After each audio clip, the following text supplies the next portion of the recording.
Hallelujah.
I retired, I'm very happy that I will have enough rest.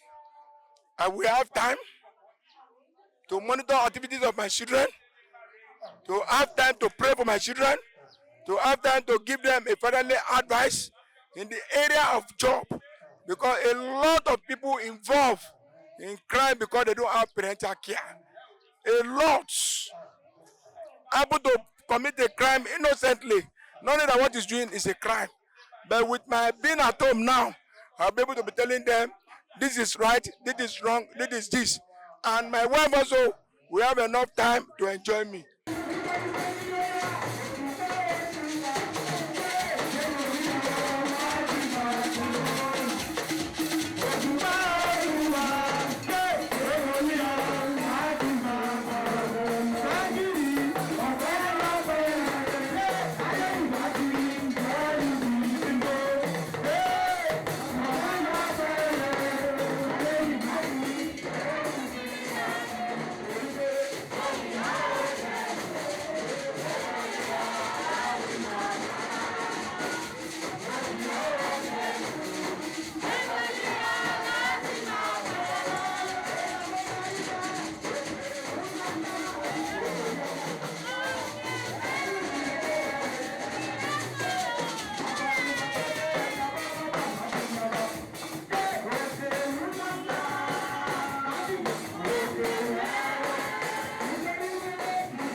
today is one of my best day. Tinú mi dùn jù, inú mi dùn gan. Kódà mi lè sọ pé bóyá ó dùn jù bàtí mo kọ́ bímọ gan lọ. Torí pé kí ni, to serve for 35 years in Nigerian police is never an easy journey.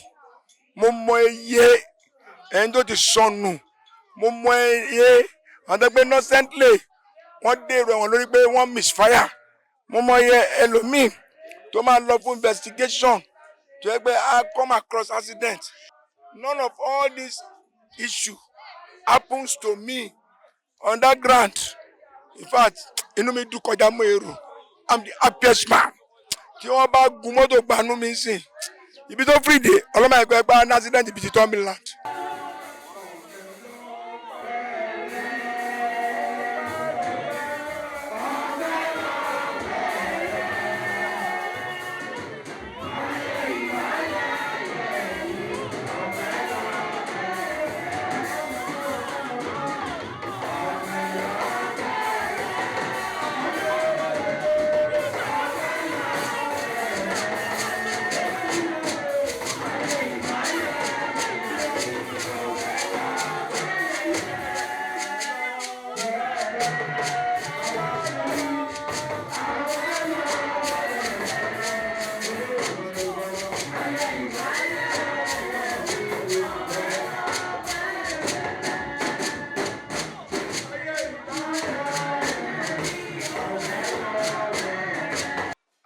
Ṣe àjọyọ̀ retirement lẹ́nu iṣẹ́ ìjọba. Wọ́n jẹ́ ẹ̀gbọ́n mi, wọ́n jẹ́ bàbá mi, torí tí bàbá kú bàbá ló ń kù. Wọ́n jẹ́ bàbá mi, ẹni tí mo fẹ́ràn tọkàntọkàn, ẹni tó jẹ́ pé aládùúró tí èèyàn ni, ẹni tó nífẹ̀ẹ́ àbúrò, ẹni tó lè sacrifice anything fún àbúrò ẹ̀.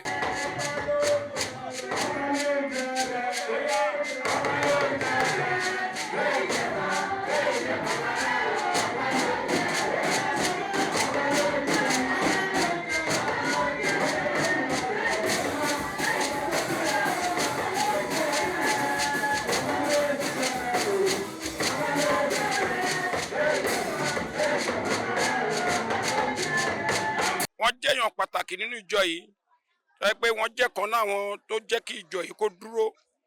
Wọ́n ṣe wà yẹn, kò sí bí wàhálà ṣe lè ṣẹlẹ̀ nínú ìjọ tó. Tán bá wá, wọ́n máa fi ogún òtòlù, wọ́n máa fi tò ó pẹ̀lú ọ̀rọ̀ Bíbélì, wọ́n á fi bọ́ wọn lẹ́sẹ̀, gbogbo ọ̀rọ̀ á dẹ̀ lọ. Kò sóhun tán bá ti lè sọ nínú ìjọ Ọlọ́run, gbogbo àwọn èèyàn máa ń gbà sí wọn lẹ́nu torí pé wọ́n jẹ́ onírọ̀lẹ́ ọkàn. Sọ wọ́n dẹ̀ jẹ́ ẹni tí ó nífẹ̀ẹ́ Ọlọ́run fún ìgbélékè ìjọ Ọlọ́run. Solo jẹ́ ẹ̀yìn tó kó ìmọ̀ ládùúgbò, ó jẹ́ olóòótọ́ èèyàn, torí mo ti mọ Solo as far back as 2007 láti ọ̀ ń bọ̀ bí ọ̀rẹ́. Ó dé ìgbà tó gbọ́ fẹ́lẹ̀ máa fúnra sí ládùúgbò yìí pé bóyá amúlẹ̀ ni, because I close gan-an. Ó ń wo yàrá mi, mo ń wo yàrá ẹ̀. Ó jẹ́ ẹ̀yìn tó kó èèyàn mọ́ra, ó kó ọmọdé mọ́ra, ó kó àgbàlagbà mọ́ra.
Jésù Kristi.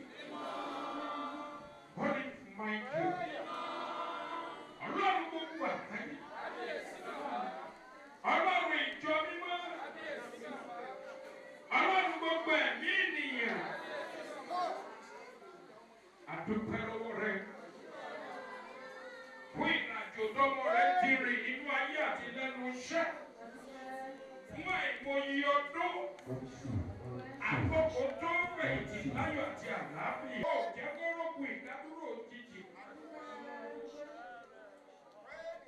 Adúpẹ́ pé ọjọ́ ìní àwọn ọmọ àti ẹ̀wọ̀n sọ pé ìbájẹ́ pé dájú wà láyé ní ẹ̀kọ́ ìta ẹ̀bá ìdá òjò pọ̀ sí wọn. Ògbó ìfúnni sí lókè ọ̀la. Ògbó ìfúnni máa lókè ọ̀la. Olúwa gbọ́ ọ̀pẹ wa. Ẹlẹ́dàgbà yìí wa. Ọmọ rẹ fi ìmọ̀re hàn. Ó fi àga sọpẹ́. Ó fi pòwe fún wọn. Fún àga tó fi jókòó níbi tẹ́fà ìmọ̀ye ọdún tó fẹ̀yìntì. Ó tún wá gba àga ìkejì. Lẹ́yìn ìgbà tó fẹ̀yìntì, ó tún jẹ́ kò sínú àga nínú ilé tí kì í ṣe ti kú tàbí ti àìsàn. Òun ló jẹ́ kó mú ọpẹ́ náà wá lónìí, ọpẹ́ náà bá mi yà á sí. Ọpẹ́ náà lè bá mi ṣe ní ìtẹ́wọ́gbà. Lẹ́yìn ìfẹ̀yìntì yìí, àbúrò pé lórí kò ní tọ́ sí yí. Ìjì burúkú ò ní ja aya yín. Ìjì burúkú ò ní ja àwọn ọmọ yín. Gbogbo ẹbí ará ọ̀rẹ́ àti aládùúgbò tí ó bá yayọ̀ lónìí pé a dúpẹ́ lọ́wọ́ Ọlọ́run. Ó lọ ogun ẹ ò tó gbógun lọ. Òjò rògbò ásídẹ́ǹtì. Gbogbo èyí tẹ́ bá ọ yayọ̀ lónìí. Ayọ̀ Ọlọ́run yóò wọlé tọ̀ yín lọ. Àtàwọn tó ti fẹ̀yìntì ti pẹ́ lórí òkè. Mo gbé gbogbo wọn síwájú ìrọ̀ Olódùmarè. Owó tí wọ́n fi ń ṣe àgbà nínú ìjọ bàbá bá mi dà lé wọn lọ́wọ́. Má jà sírí wọn ó tú. Lẹ́yìn ìfẹ̀yìntì olúkúlùkù àtọkùnrin àtobìnrin wọ̀nyí, àìsàn burúkú, àìsàn àrùká, àìsàn ìgbékiri má jò kọlù wọ́n. Má jò kọlù ìdílé wọn. Àìsàn tí kì í jẹ́ kéèyàn ṣe Ọlọ́run tí kì í ní ọ̀lọ́kọ̀ balẹ̀. Tí máa mú yọ̀ǹta dúkìá má jò dẹ́wọ́lú kọ̀ọ̀kan wọn. Ṣàánú fún wọn. Di ìdílé yìí mú. Gbogbo àwọn tó wá láti àdúgbò àtàwọn tèkó àtàwọn tó kò lé tó fẹ́ jẹ pátí tó fẹ́ jẹ sẹ̀mú àti yọ́ àti bìrìbò. Wọ́n tún fẹ́ mú nǹkan tó da tára ètùtù. Mo gbé gbogbo wọn síwájú rẹ̀ ìpadà sílé wọn láti ṣàlẹ́ tàwọn délé láyọ̀. Lágbádá làbára ṣẹ̀mọ́ lọ́lásẹ̀ má jò pọ̀ sí wọn. Ayọ̀ Ọlọ́run kò máa bá gbogbo wa gbé. Nínú ìjọ yìí, ohun ọpẹ́ òyìnbó máa tẹ̀lé wa jáde. Má jà arúgbó wọlé o. Má jà arúgbó jáde. Má jà sọ́kọ̀ ẹlẹ́kẹ́. Má pẹ̀lú ẹlẹ́dàá. Àṣẹ ti pásítọ̀ pa wípé lónìí ẹ̀mí ọ̀ṣọ́ fàmẹ́ darapọ̀ fún ìjọba jákè jádàgbé ẹnikẹ́ni gbọ́dọ̀ wọ́ṣọ́ yá gbọ́dọ̀ dáhùn rẹ̀ ó sì rí bẹ́ẹ̀. Ọlọ́run orí ọ̀fẹ́ tó fi rán iṣẹ́ ìkáàkiri Celestial worldwide jẹ́ kí orí ọ̀fẹ́ ìbùkún Celestial jẹ́ kó kárí gbogbo àtàwọn lónìí. Jésù Olúwa, àṣẹ ti bàbá, àṣẹ ti ọmọ, àṣẹ ti ẹ̀mí mímọ́, kó pàdé ọpẹ́ yìí. Gbogbo ẹ̀yin tẹ́ náwó sínú ọrẹ lónìí tẹ́ náwó lọ́la lórúkọ Jésù àgbẹ̀nà kò ní tọ́ sí yín. Ẹ ò ní wọ́wọ́ tì. Ogun kaná kọ́tàkà tó rọ̀ múnà kó tì í bú wa. A ó máa ṣọpẹ́ títí ayé. Jésù Olúwa. Méje kú Jésù.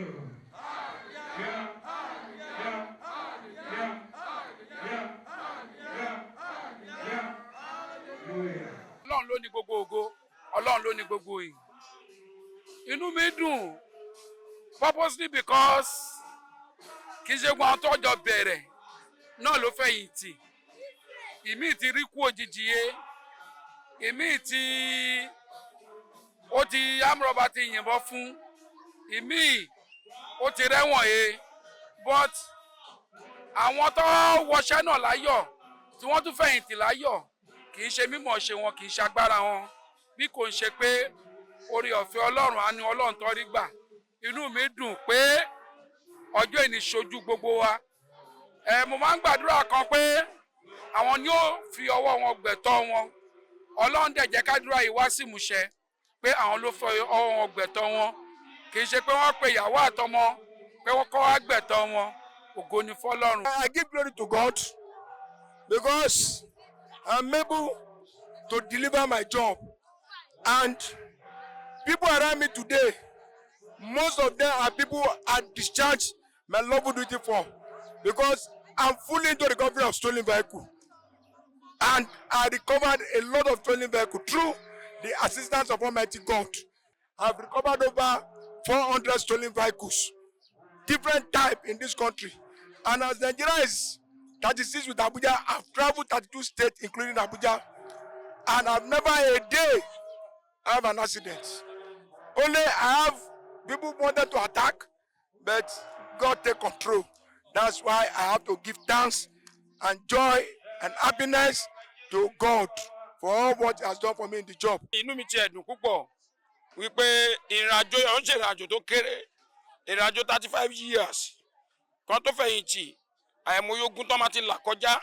So inú mi dùn púpọ̀ pé wọ́n ṣàṣeyè wọ́n dẹ̀ ṣàyege àti àwọn kan tó ti wà ń bí náà bá àwọn àgbà náà tí wọ́n ti fẹ̀yìntì lẹ́nu iṣẹ́ náà gbogbo ni mo bá dúpẹ́ tí mo sì yọ̀ lọ́dọ̀ Ọlọ́run pé mi ò wá ẹnikẹ́ni tí ìkọ̀kan kú mọ́ mi lórí nínú wọn gbogbo wọn wà lálàáfíà ọjọ́ ẹni jọjọ́ ayọ̀ ńlá.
Thank you this afternoon. We thank King of Glory for your blessing upon all our lives, most especially our daddy who's celebrating is sent forth. May your name be highly exalted in the name of Jesus Christ. All of us are here this afternoon, King of Glory. Renew our strength today like an eagle in the name of Jesus Christ. We pray for our brother, our father, sorrow this afternoon, King of Glory. The kind of sickness that one sick during retirement or after retirement will not be his portion in Jesus' name. And I pray, King of Glory, protect and guide him, O Lord, in the name of Jesus Christ. He has served the federal government for 35 years. It's time for him to rest now, Father. And I pray he will not rest on a wheelchair in Jesus' name. He will not rest on sick bed in Jesus' name. We pray, O Lord, this afternoon, King of Glory, Renew his strength in the name of Jesus Christ. Bless his family in the mighty name of Jesus Christ. And to all our brothers and sisters who are still serving, we pray, oh Lord, all of you will retire well in Jesus' name. As you have committed your life to serve Nigeria, and I pray you will retire well in Jesus' name. And to all of you this afternoon that say amen this afternoon, the Lord will renew your strength in Jesus' name. The Lord protect you and your family in the name of Jesus Christ. And so shall it be. In the name of God the Father, and God the Son, and of the Holy Spirit. For in Jesus' mighty name, you are all blessed, irreversible. Let somebody shout hallelujah. Shall we clap for Jesus one more time? Let's clap for Jesus.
Látòrí DPO gbogbo iléepo police station ọwọ́ àbí wọn gallant àwọn èṣù ló ní ìbọn ọmọ ènìyàn lóyìn lọ́wọ́ àbí lẹ́ni ó ti yẹ ẹ má lọ síwáwù. One thing about police people be say whenever you enter police station please just compose yourself. One day which day for here policeman arrest me, they say enter motor, I say enter motor, go here. The first thing I say, Arewaka, I did. Excuse me, I just respect that word. Excuse me, I can't look. He said, where are you coming from? I said, where did you send me? He said, wait till you carry. I said, wait till you carry, give me. He said, open the bag. I said, open them by yourself.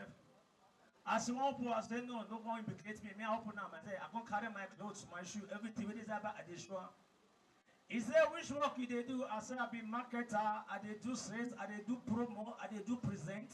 I they do everything. I only am rubber. No, they do. He said, where your card? I show him my card. He said, enter motor. I said, enter motor. Go here. Now, only baby say you go by yourself. Our family member will come bail you. I tell you. Now you go enter station by yourself. But your family people will come bail you for that. I like them for that thing. As we enter, they say drop everything where you carry. I drop them. They say, the uncle sergeant, bring barrel and paper. Make the right. I say I no go school. I no sabi write. I no sabi read. They say me and they talk and the guy. But I say wait see. I say I no sabi write. I don't say if I they talk me the guy the right hand. They come they give me journal. I no sabi. They say now you go grow. I say no one. My mama no day. My papa no day. And I go feed me. Now me they come and find member after 3 days. Then I say bros I did here. And they gonna come out. Say the mosquito too much. So I like that. You enter with the they say bail is free. Bros stop for your hope. Follow who no road. Otherwise you go lost. I tell you. Police people they're too much. They don't get one emergency number. What it gonna happen for our area here one day and I can't dial that number. Boom boom boom. Now the phone they ring. Brrr, brrr, the next man I hear now customer care. You're welcome to the service of police station emergency number. How can we help you? I say the armed robbers in my street now they rob. They say if there be 1, press 1. If there be 3, press 2. If there be 5, press 3. If there plenty, press 0. Now I press 0 because I don't see them. If there be 1, no, I don't hear kukuku. As I press 0, boom, the person talk. Did they come with any weapon? If not gone, press 1. If not gone and cutlass, press 2. If not AK-43, press 3. If in a machine gun, press 4. I can press 4. Now the guy, now the voice can change. Is a daddy a police officer or a civilian servant? If in an officer, press 1. If in a civilian, press 2. I can press 2. Now the voice change. Go kill your papa. They say they carry machine gun. You say me how they come? Call your papa, your papa come rescue. They are no police. They're too much. He's a senior police officer to me, and he's my mentor.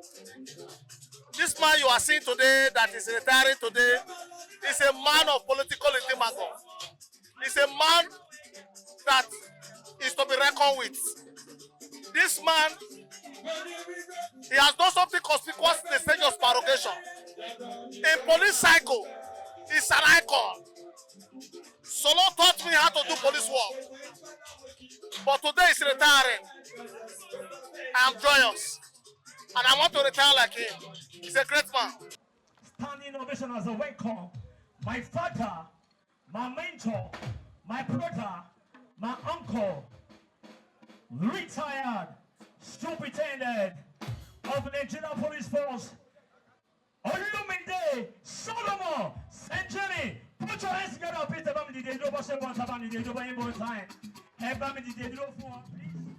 Ayant fait question d'Ami Music International. I tell you, number 14. Joli Victor, laissez le chez l'idée de donner. Go easy now. 35 years. In service. All of Fafa. Okay. Oh, stop.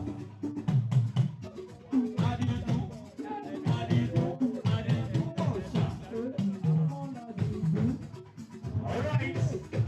Daddy, what is everybody? I see.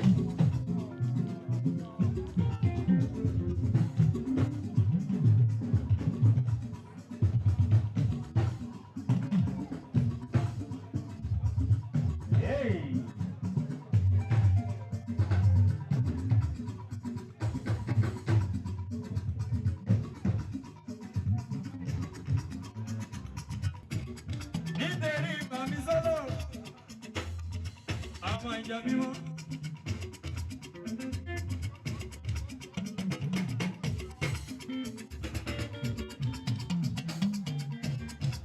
Nítorí bàbí sọ́lọ́, ọmọ ìyá mímọ́.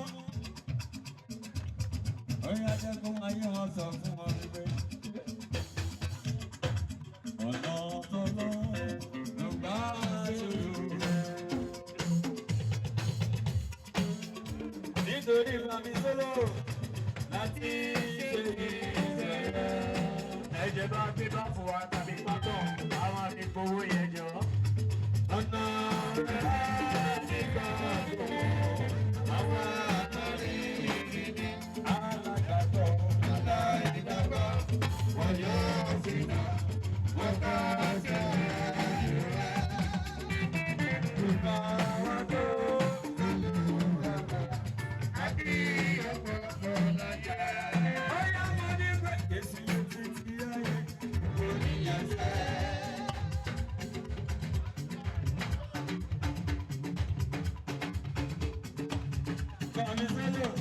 Yesi yesi ti ayé, gbogbo ní ẹsẹ̀ gẹ́gẹ́ bí ojú ọ̀lẹ́ máa wò.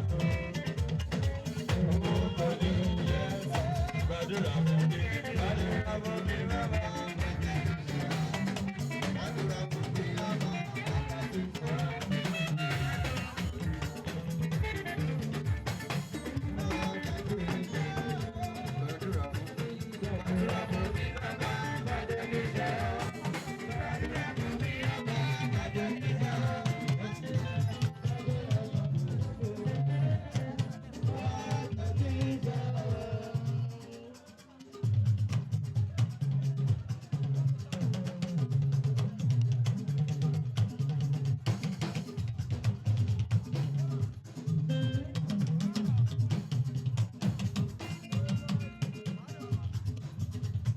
Ìṣòro àti tí tó bá ròde, ọ̀nà láyé òní tèmi.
please come on side.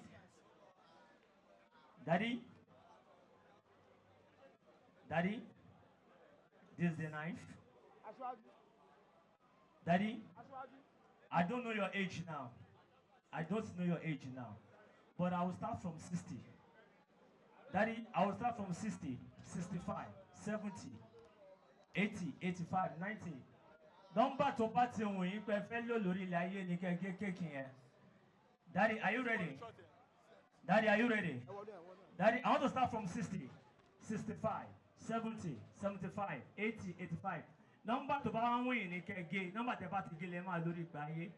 Are you ready?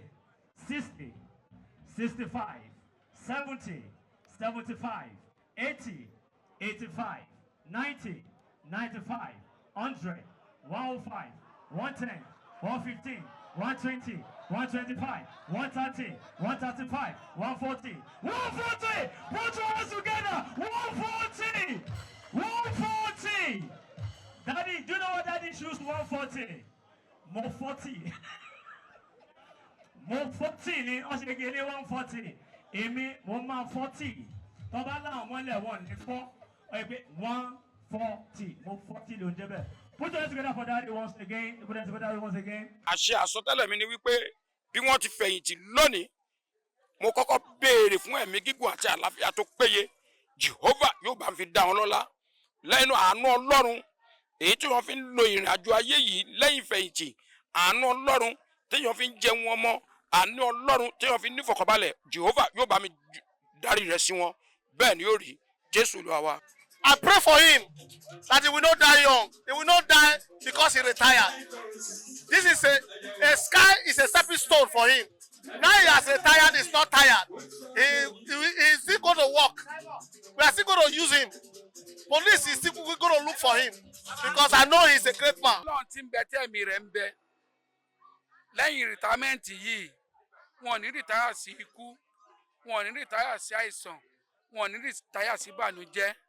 Lágbára Ọlọ́run, gbogbo ìtókùnú ayé wọn nínú àlàáfíà ló máa ti lò, nínú ògo ńlá ló máa ti lò. Lágbára Ọlọ́run, àwọn ló ṣe bẹ̀, àwọn ni ó jẹ́ iṣẹ́ àwọn ọmọ wọn, aṣojú ẹ̀mí wọn.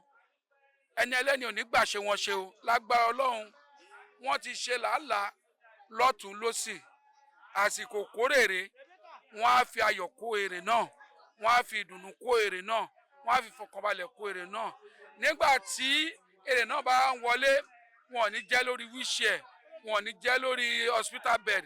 Lágbára Ọlọ́run bó ṣe máa jẹ́ nìyí. Mo gbàdúrà pé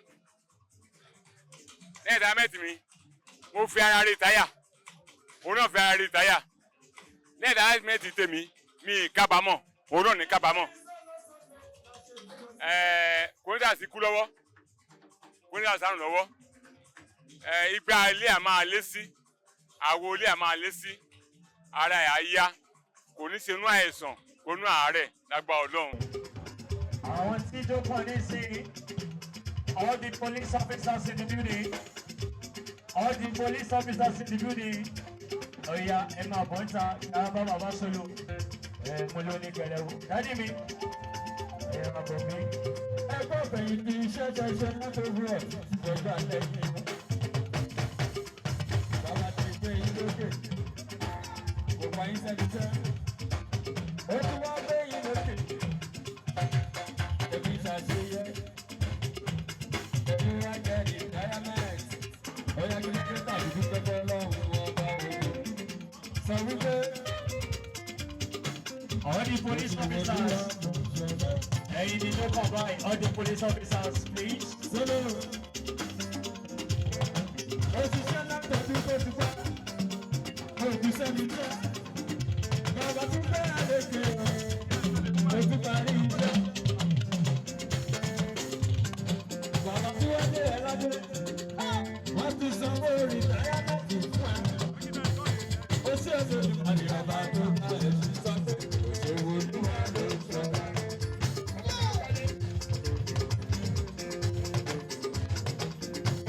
Sọ́dọ̀, òwò olúwa ló ń sọ̀rọ̀.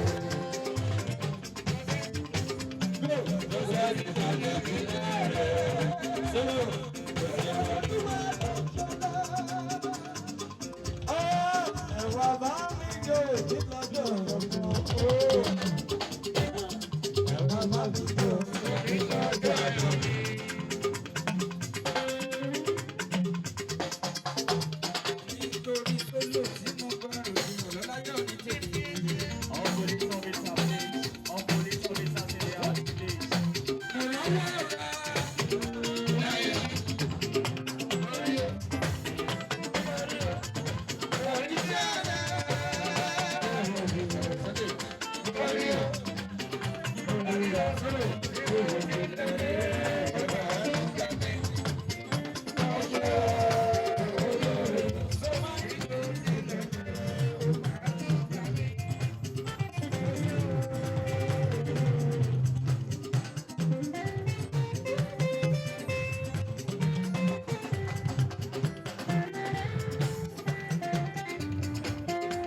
Ènìyàn ṣe ojú ọlọ́run ọba.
Thank you.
dáadáa ni wọ́n ládùúgbò yìí wọ́n kóyàn mọ́ra wọ́n dẹ̀ jẹ́ oníwà tútù èèyàn tí kò bá dàbẹ̀ pé ó ríyàn lójú tíyàn bá lọ sọ́dọ̀ wọn wọ́n máa gbà yàn nímọ̀ràn sójà àfọ̀ bàbá dáadáa ni wọ́n sí wa.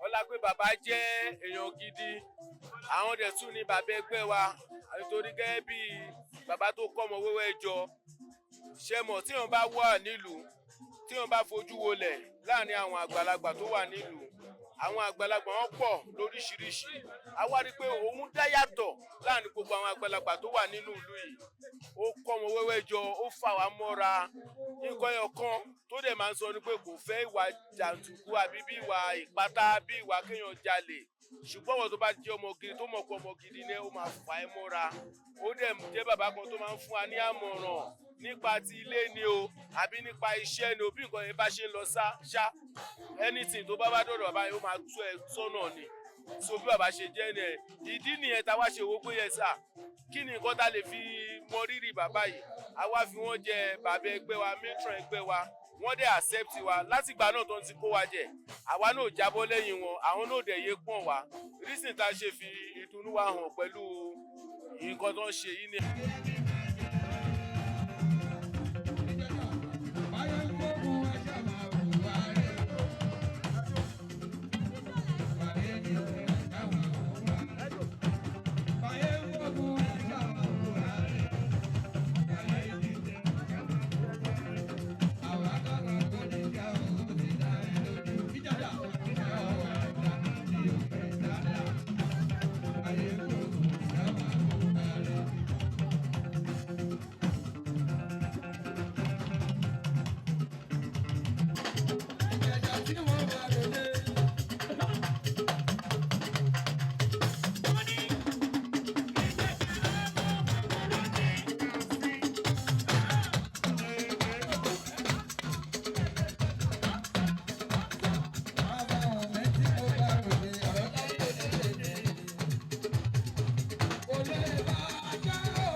All right. Ẹ jọ̀ọ́ ẹ má bínú. Torí àwọn tí tó kàn lọ́wọ́ náà ni wọ́n kọ́ ṣe presentation fíìmù yẹn fún bàbá àgbàlagbà èṣù lónìbọn ọmọ ènìyàn lóyìn bàbá sọ̀lọ̀ ó ti yín. Tẹ́ bá ti present ẹ̀ tán gbogbo ẹ̀yin tí a bẹ̀ gànú ẹ máa bọ̀ ń bí pẹ̀lú bàbá sọ̀lọ̀ kẹwàá fẹsẹ̀ rà lórí ẹ̀ èṣù lónìbọn. Ẹ̀mí gígùn àtàláfíà ara ni kọ́ ló ń jẹ́ kí wọ́n fi lò ó because tíyàn bá ṣiṣẹ́ ìjọba tó bá fẹ̀yìntì ẹlẹ́gbẹ́ pé ó tún gba nǹkan kan ni ó tó gba bí ẹ̀tọ́ ẹ̀ so ẹ̀tọ́ ẹ̀ tó gbà yẹn ẹ̀mí gígùn àtàláfíà ara ni kọ́ ló ń jẹ́ kó fi lò ó gbogbo iṣẹ́ ọwọ́ ẹ̀ tó ṣe òun ni kó jẹ́ níṣẹ́kù sí lóúnjẹ ọbẹ̀ òun ni kó jèrè iṣẹ́ ọwọ́ ẹ̀. A dúpẹ́ lọ́wọ́ Ọlọ́run torí pé gbogbo èèyàn kan ló rí orí ọ̀fẹ́ yìí gbà a dúpẹ́ pé àwọn rí orí ọ̀fẹ́ yìí gbà lénìí wọ́n ṣiṣẹ́ ìjọba wọ́n ti filẹ̀ wọ́n tún ṣàjọyọ̀ lénìí nǹkan tẹ́mi tá à ń gbàdúrà fún wọn a béèrè fún ẹ̀mí gígùn àti àlàáfíà tó máa fi lo gbẹ ìtókùnú ayé wọn kó Olúwa Ọlọ́run àánú kó wà pẹ̀lú wọn.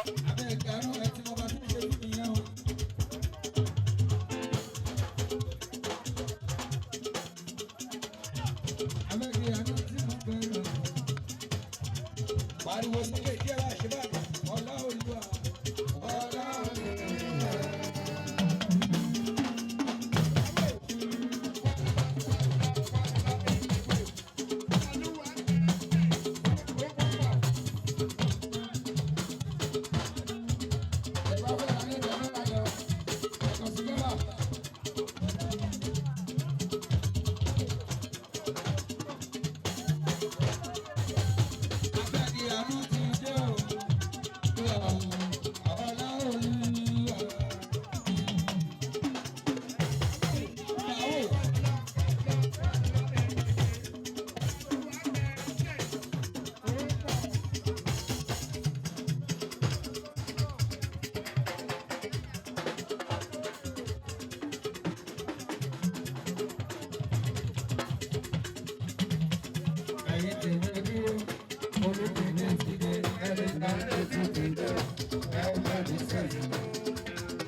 Mo kí gbogbo àwọn tó wá lónìí pẹ̀lú àṣẹ Ọlọ́run ìpadà sílé wọn yóò já sí ayọ̀ Ọlọ́run yóò máa bá lúkúlùkù gbé orí ọ̀fẹ́ ọ̀gá àgọ́ kò ní fẹ́ ẹnikẹ́ni sílẹ̀ ohun ayọ̀ báyìí kò ní tán dílé ẹnì kankan wa Jésù Olúwa wa. In fact, everybody that came to celebrate with me, I have to be sincere to God. There are people that assisted me financially. That, oh, you this man, you are going. We need to give appreciation to you. That they did all this, what I'm doing. Let me tell you, what I'm doing is not my money. It's people I assisted. They spend money, and many of them still come to celebrate it with me. Why would I thank God? That is, it's very good for somebody to believe in God. And I give thanks to all of them. And God that did this to me will not leave a single one of them without doing all their wish for them in Jesus' name.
Yeah.